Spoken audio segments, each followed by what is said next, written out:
गरीब बाप की 3 बेटियों की जादुई गाउन। हरिया सिलाई की मशीन पर बैठकर कपड़े सिल रहा होता है कि तभी वहां एक सरवन नाम का लड़का आता है और उससे कहता है, अरे काका, जरा मेरी शर्ट फट गई है, उसे सिल दो। हरिया तुरंत उसकी शर्ट अपनी सिलाई मशीन पर रखता है और सिलना चालू कर देता है। देखते ही देखते हरिया सरवन की पूरी शर्ट सिल देता है और उसे दे देता है। ये लो बेटा, पूरे 30 रुपए हो गए हैं। सरवन 30 रुपए हरिया को देकर वहां से चला जाता है। कुछ देर बाद उसकी तीनों बेटियां उसके पास आती हैं और उससे कहती हैं, पिताजी पिताजी, ये देखिए मेरी ड्रेस फट गई है। अब मैं स्कूल फंक्शन पर क्या पहन कर जाऊंगी? मेरी ड्रेस भी बहुत पुरानी हो गई है। सब बच्चे मुझे फटी हुई ड्रेस में बहुत चिढ़ाते हैं। पिताजी, मेरी ड्रेस भी हर जगह से फटी हुई है। मुझे भी एक नई ड्रेस चाहिए। अरे तुम तीनों चिंता क्यों करती हो? मैं तुम तीनों के लिए नई नई फ्रॉक सिल दूंगा। हरिया एक कपड़ा निकालता है, जिसके बाद वो उस कपड़े से अपनी तीनों बेटियों के लिए एक फ्रॉक सिल देता है। जिसके बाद उसकी तीनों बेटियां फ्रॉक पहनकर बहुत खुश होती हैं। पिताजी, आपने तो बहुत अच्छी फ्रॉक सिली है। अब मैं अपनी नई फ्रॉक पहनकर अपने स्कूल जाऊंगी और सबको दिखाऊंगी। अब हमारी नई फ्रॉक देखकर कोई हमें ये नहीं कहेगा कि हमने फटी हुई फ्रॉक पहनी है। ऐसा कहने के बाद तीनों अपने स्कूल पहुंच जाती हैं, जहां उन तीनों की सभी सहेलियां नए नए कपड़े पहनकर आई होती हैं। ओह माय गॉड, जरा देखो तो सही, इनकी फ्रॉक कितनी ओल्ड फैशनेबल लग रही है। आजकल तो सब गाउन पहनते हैं। अरे ये लोग गरीब हैं, इनके पास कहाँ से ऐसे अच्छे कपड़े खरीदने के लिए पैसे होंगे। मेरे पिताजी ने मेरा गाउन पता है कितने का लिया है? पूरे 25,000 रुपए का है। शालू, रूपा और संजना की सभी सहेलियां फिर से उन्हें अपनी अपनी महंगी ड्रेस दिखाकर चिढ़ाने लगती हैं। वो तीनों स्कूल के फंक्शन को खत्म करने के बाद जब वापस अपने पिता के पास पहुंचती हैं, वो उनसे कहती हैं, पिताजी, आपने अभी तक हमारे लिए किया ही क्या है? हमें हमारी सहेलियों जैसी महंगी फ्रॉक नहीं दिलाई। अरे उनकी फ्रॉक देखिए कितनी सुंदर और चमकीली लगती है। पिताजी, हमें बिल्कुल वैसी फ्रॉक चाहिए। हाँ पिताजी, आपको हमारे लिए वैसी फ्रॉक लानी ही होगी। हमें चाहिए तो चाहिए। वो तीनों बहनें मिलकर अपने पिता से जिद करना शुरू कर देती हैं। देखो बेटी, मेरी बात समझने की कोशिश करो। मेरे पास इतने पैसे नहीं है कि मैं तुम्हें इतनी महंगी फ्रॉक दिलवा सकूं। जितना मैं कमाता हूँ उतने में घर का खर्चा ही चल पाता है बेटा। हरिया अपनी तीनों बेटियों को समझाने की कोशिश तो करता है, लेकिन वो उसकी कोई बात नहीं समझती। अगले दिन उन तीनों की सभी सहेलियां लोहड़ी के त्योहार के लिए नए नए कपड़े खरीदने जाती हैं। ओहो, देखो तो सही, इन बेचारियों ने तो आज भी पुराने कपड़े पहने हैं। अरे आज लोहड़ी है, कम से कम आज तो नए कपड़े पहन ही लेना। बस बहुत हुआ, मैं पिताजी के पास जा रही हूँ। रूपा हरिया के पास जाती है और उससे कहती है, पिताजी, आज फिर हमारी सहेलियों ने हमारा मजाक उड़ाया। अब आप भी हमें ड्रेस दिलवाओ ना, जैसे बाकी लड़कियों के पिताजी उन्हें नए कपड़े दिलवाते हैं। रूपा की बात सुनकर हरिया कपड़े सिलना रोक देता है, जिसके बाद वो जोर से चिल्लाकर कहता है, अरे तुम लोगों को समझ नहीं आता? मैंने कितनी बार तुम्हें समझाया है, मेरे पास पैसे नहीं है। जाओ और जाकर खेलो। हरिया परेशान होकर वहां से उठ जाता है और बाहर की तरफ चला जाता है। चलते चलते वो एक नदी किनारे पहुंचता है, जहां वो एक पेड़ के नीचे बैठकर रोने लगता है। मैं बहुत बुरा पिता हूँ। मैं अपनी बेटियों की ख्वाहिशों को पूरा भी नहीं कर सकता। इससे अच्छा होता कि मैं मर ही जाता। वो इतना कह ही रहा था कि तभी पेड़ के अंदर से एक जादुई परी निकलकर बाहर आती है। अरे तुम्हें रोने की आवश्यकता नहीं है। तुम बहुत अच्छे पिता हो। जो पिता अपनी बेटियों के बारे में इतना सोचता है वह बुरा नहीं हो सकता। आखिर क्या बात है और तुम क्यों परेशान हो? हरिया जादुई परी को अपने बारे में सब कुछ बताता है, जिसके बाद जादुई परी अपनी छड़ी से 3 जादुई गाउन प्रकट करती है। देखो, ये कोई मामूली गाउन नहीं है, ये जादुई गाउन है। तुम इन गाउन को अपनी तीनों बेटियों को पहना देना, उसके बाद तुम्हारी सभी परेशानियां दूर हो जाएंगी। परी, तुम्हारा बहुत बहुत शुक्रिया। आज अगर तुम ना होती तो मेरी परेशानी दूर ना होती। इतना कहकर हरिया वहां से चला जाता है और परी वापस पेड़ में समा जाती है। घर पहुंचकर हरिया अपनी तीनों बेटियों को गाउन पहना देता है और कहता है, अब तो ठीक है ना बेटा, मैं तुम तीनों के लिए गाउन लेकर आया हूँ। लेकिन ये कोई मामूली गाउन नहीं बल्कि जादुई गाउन है। हाँ पिताजी, ये गाउन बहुत अच्छी है और बहुत चमकीली और सुंदर भी है। गाउन पहनने के बाद जैसे ही वो तीनों चलना शुरू करती हैं, उनके गाउन से सोना, पैसे और कई सारे गाउन निकलने शुरू हो जाते हैं। अरे वाह, इनका जादू तो कमाल है। शालू के गाउन के ढेर सारे सोने के सिक्के निकलने लगते हैं, तो वहीं रूपा के गाउन से बहुत सुंदर सुंदर गाउन निकलने लगते हैं, जिसके चलते संजना के गाउन से ढेर सारे नोट प्रकट होते हैं। ये सब देखकर हरिया बहुत खुश होता है। अरे ये तो सचमुच अद्भुत है, इसकी तो मैंने कभी कल्पना भी नहीं की थी। हाँ पिताजी, आपने सही कहा। जरा देखो कितने सारे सोने के सिक्के हैं यहाँ। एक ही दिन में बेचारे गरीब हरिया की किस्मत बदल जाती है और वो उन पैसों और सोने के सिक्कों को अलमारी में रख देता है। मेरी प्यारी बच्चियों, इसके बारे में कभी किसी को मत बताना। उस दिन के बाद से हरिया सिलाई का काम छोड़कर गाउन बेचने का काम शुरू कर देता है। उसके पास इतने सुंदर और इतने प्यारे गाउन थे कि गांव के सभी लोग उससे गाउन खरीद लेते हैं।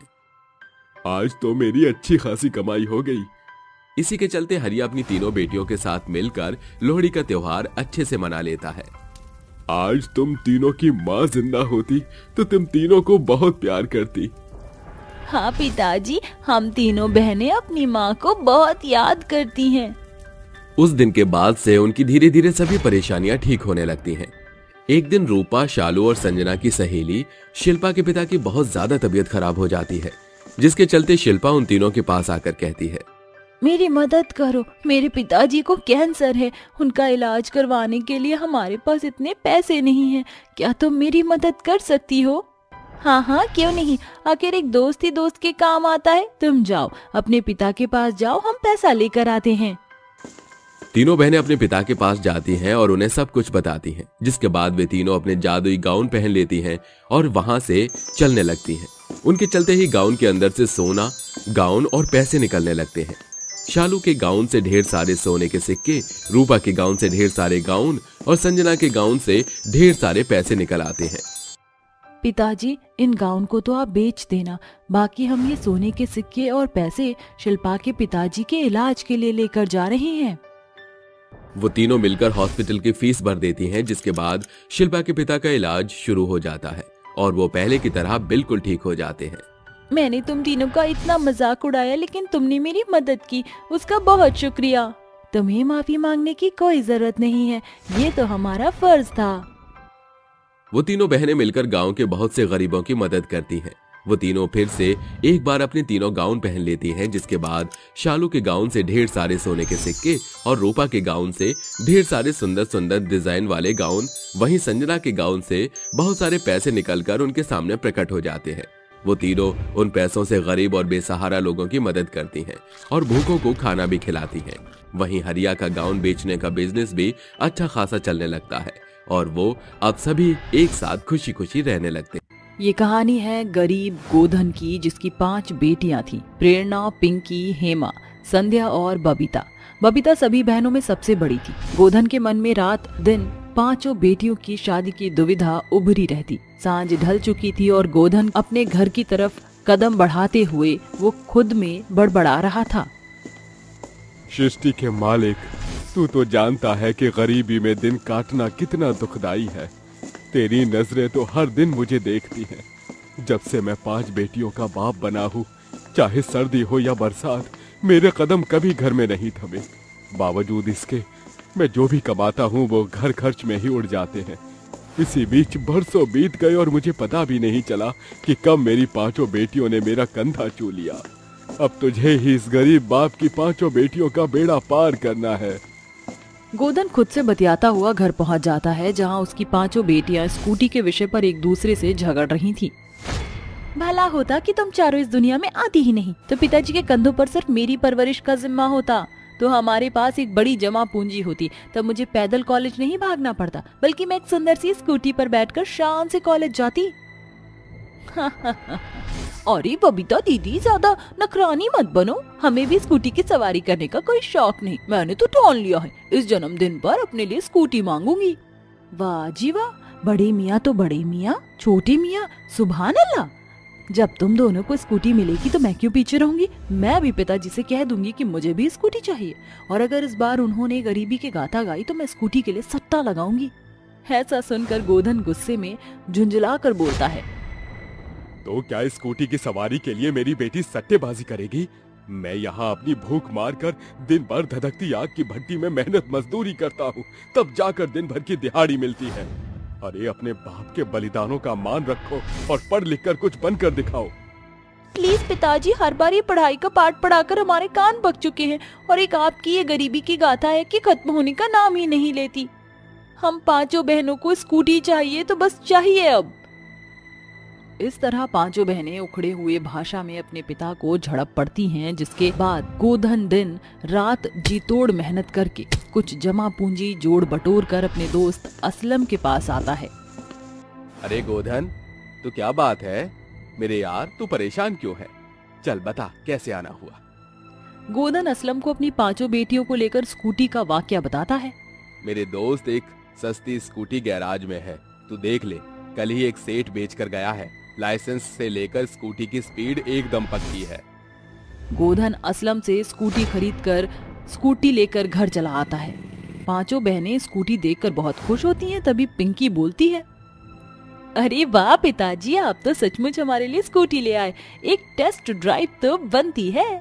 पिंकी झट से स्कूटी शुरू करके जैसे ही कुछ कदम स्कूटी चलाकर वापस आती है तो गुस्से में कुड़कुड़ाती हुई कहती है, हाँ, पता नहीं पिताजी किस कबाड़ खाने से उठा लाए हैं ये खड़खड़ स्कूटी। इसकी खटर पटर की आवाज से खानों से खून आ रहा है। मुझे नहीं करनी इस स्कूटी की सवारी।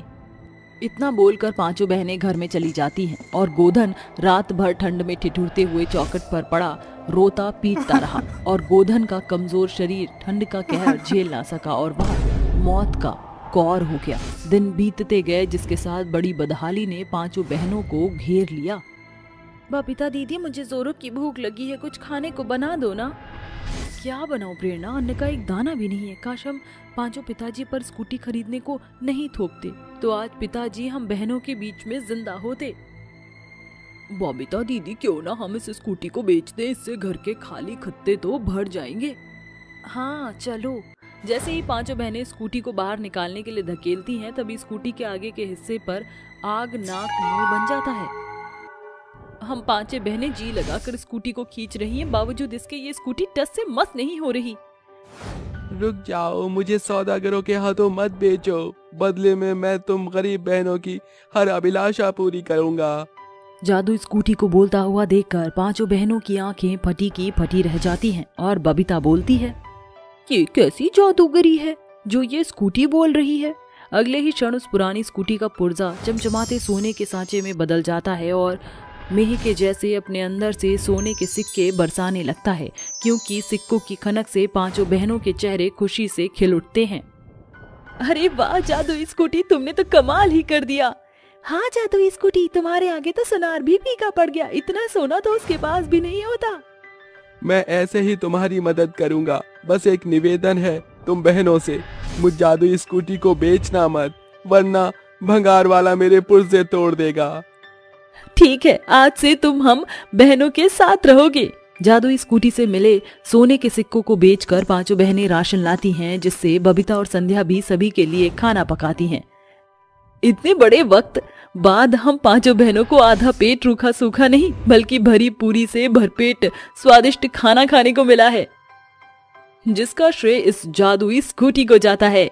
ऐसे ही दिन बीतते जाते हैं। पांच बहनें हर दिन उस जादुई स्कूटी को बड़े ही जतन से साफ करती, मगर तेजा नाम का एक चोर स्कूटी पर नजरें जमाए बैठा हुआ था। उस रात मुर्दों को भी झकझोर कर रख देने वाली ठंड थी। सभी के घर आंगन में आसमान से गिरे बर्फ की सफेद बूंदें सीप के मोती के जैसे बिखर रही थी। मौके का फायदा उठाकर तेजा स्कूटी के पास आया। क्या बात है तेजा, आज तो तेरी किस्मत बड़ी ही बलवान है, क्योंकि इन बैल बुद्धि बहनों ने चाबी स्कूटी में ही छोड़ दी है। अब जल्दी से स्कूटी लेकर फरार हो जा, इससे कुछ दिनों की बाटली का बंदोबस्त हो जाएगा। चोर हड़बड़ाहट के साथ जादुई स्कूटी को स्टार्ट कर लेता है। तभी पांचों बहनें बड़े झुंझलाहट के साथ जागकर बाहर भागती हैं। ये तो हमारी जादुई स्कूटी की आवाज है, लगता है ना। जैसे ही पांच बहनें बाहर आती हैं तो चोर जादुई स्कूटी को लेकर कुछ दूर निकलता दिखाई देता है। अब क्या होगा? वो चोर तो हमारी जादुई स्कूटी को हमारे नाक के नीचे से ले गया। अगले ही पल चिन उन पांचों बहनों के कानों में जादुई स्कूटी की कर्कश आवाज सुनाई देती है। तभी जादुई स्कूटी के सामने आकर वो खड़ी हो जाती है। स्कूटी पर सवार तेजा के कानों से खून निकल रहा होता है। अरे मुझे माफ कर दो, ये स्कूटी तो यमदूत का दूसरा रूप है। अपनी अमानत संभालो और मुझे जाने दो। लालच के ललक में तुमने हमारी स्कूटी चुराया, ये उसका ही फल है। अरे ये बहनें होठ क्यों हिला रही हैं? कुछ बोलती क्यों नहीं? तेजा का भेजा फ्राई हो रहा है। गलती करने में ही भलाई है। लगता है इस चोर के कानपुर में हड़ताल हो गई है, जो इसे हमारी बात सुनाई नहीं दे रही। अब ये तुम बहनों की धुनी नहीं सुन सकता, क्योंकि मेरी तीखी हॉर्न की आवाज से ये बहरा हो गया है। जादुई स्कूटी, हमें तुमसे और सिक्के चाहिए, क्योंकि हमारे इस कच्चे फूस के घर का कोई भरोसा नहीं, जो ये कब ढह जाए, और तुम भी खुले में सुरक्षित नहीं। अचानक जादुई स्कूटी में से बड़ा प्रकाश उठता है, जिसके साथ जादुई स्कूटी खरे सोने में तब्दील होकर अपने अंदर से चमचमाते सुनहरे सिक्कों की बौछार कर देती है। शुक्रिया जादुई स्कूटी, इससे हमें कालीशान घर और पूरे तौर तरीके से पक्का पुख्ता पार्किंग बनवाएंगी, जहां चोरों के हाथ तुम्हें चुराने के लिए पहुंच ही नहीं पाएंगे। और जब तक इस घर की नींव खड़ी नहीं हो जाती, हम पांचों बहनें पहरुआ बनकर तुम्हारी पहरेदारी करेंगी। शुक्रिया।